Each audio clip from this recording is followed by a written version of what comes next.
১০-১৫ জন লোক নিয়ে আসলো, নিয়ে আসার পরে আমার হাত পা বাঁধলো, বাঁধার পরে যেরকম মার সেরকম খুশি।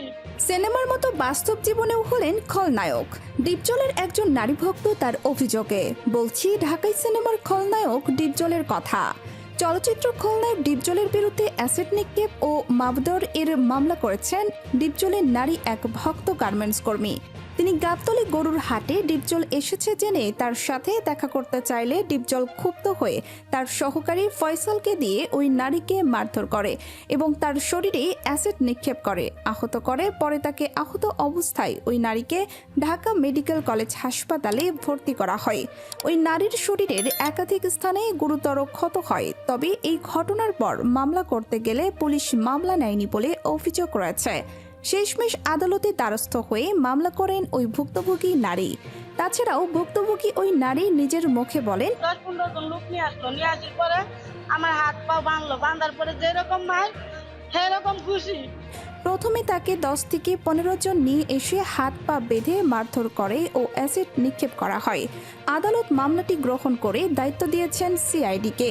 তদন্ত শেষে প্রতিবেদন দাখিলের নির্দেশ দিয়েছেন। এমন বিতর্কিত কর্মকাণ্ডের কারণে আলোচিত সমালোচিত বড় পর্দার এই খলনায়ক। ঢাকাই সিনেমার খলনায়ক হিসাবে ব্যাপক জনপ্রিয় গাবতলী এলাকার সাবেক কমিশনার মনোয়ার হোসেন ডিপজল চলচ্চিত্র পর্দার ডন, আর এবার তিনি বাস্তবে আদালতের আসামি। মনোয়ার হোসেন ডিপজল বাংলা সিনেমার খলনায়ক চরিত্রে জনপ্রিয়তা লাভ করেন ৯০-এর দশকে। তার অভিনীত ছবি ঠান্ডা গরম, চাচু, বাবা আমার বাবা, কঠিন বাস্তব, দুঃসহ জীবন, তেজি এসব সিনেমায় তিনি একদিকে ভয়ঙ্কর, অন্যদিকে আবার হাস্যকর ও স্মরণীয় খল চরিত্রে অভিনয় করেছেন। সিস্টেম চালু কইরা আজ এখানে দাঁড়াইছি, আমারে যে চিনে না তার আমি খাইছি। যেমন গায়ের জোরে আইন হাতে তুলে নেওয়ার প্রবণতা, হাস্যরস ও ভয়ের সংমিশ্রণ। ডিপজল শুধু অভিনেতাই নন, তিনি একজন ব্যবসায়ী, প্রযোজক, রাজনীতিবিদও।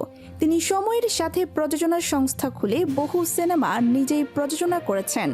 অনেকেই আবার বলেন তিনি বাস্তব জীবনেও সিনেমার মতো একরকম খলনায়ক সুলভ স্টাইল বজায় রাখেন। তার কথাবার্তায় ঠাস বাটন, কঠোর ভাবমূর্তি এবং প্রয়োজনে শক্তি প্রয়োগের বার্তা। ঠিক খলনায়ক ইমেজ পর্দা নাকি বাস্তব? ডিপজলের কিছু বিতর্কিত মন্তব্য ও ঘটনা, যেমন মিডিয়ার সমালোচনা নিয়ে মন্তব্য।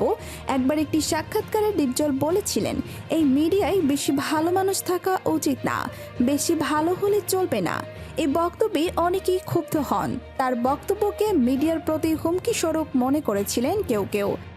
তোর মরণের চুলকানি উঠছে, আমি তোরে মলম লাগাই দিমু। আবার বিতর্কিত সংলাপ ও ভাষা। ডিপজলের সিনেমার মতো বাস্তব জীবনের কথাবার্তাও মাঝে মাঝে ছিল খুব রাফ টাফ। তিনি একবার এক অনুষ্ঠানে বলেন, দেখবেন ভাই, আমি যা বলি তা করেই ছাড়ি। এই কথাটি অনেকেই হুমকি হিসাবে নিয়েছিলেন। এছাড়াও তার রাজনৈতিক মন্তব্য। রাজনৈতিক অনুষ্ঠানে একবার তিনি বলেন, আমরা চাইলে কারো জায়গা ২৪ ঘন্টার মধ্যে খালি করে দিতে পারি। এই মন্তব্য নিয়ে সামাজিক মাধ্যমে শুরু হয় ব্যাপক সমালোচনা। অনেকেই একে অপপ্রচার বা ক্ষমতার অপব্যবহারের ইঙ্গিত বলেও ব্যাখ্যা করেন। আবার মিডিয়ায় নায়কদের হেয় করা মন্তব্য। একবার বলেন, এই নতুন নায়কেরা শুধু স্টাইল করে, কাজ জানে না। আমার সময়ে হলে টিকতেই পারত না।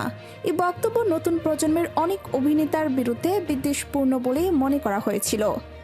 জনপ্রতিক্রিয়া। কেউ আবার বলেন, ডিপজল যেমন সিনেমায় ছিলেন তেমন বাস্তবেও মুখে লাগাম নেই। আবার অনেক ভক্ত বলেন, এরকম স্ট্রেট ফরওয়ার্ড মানুষ আজকাল কই।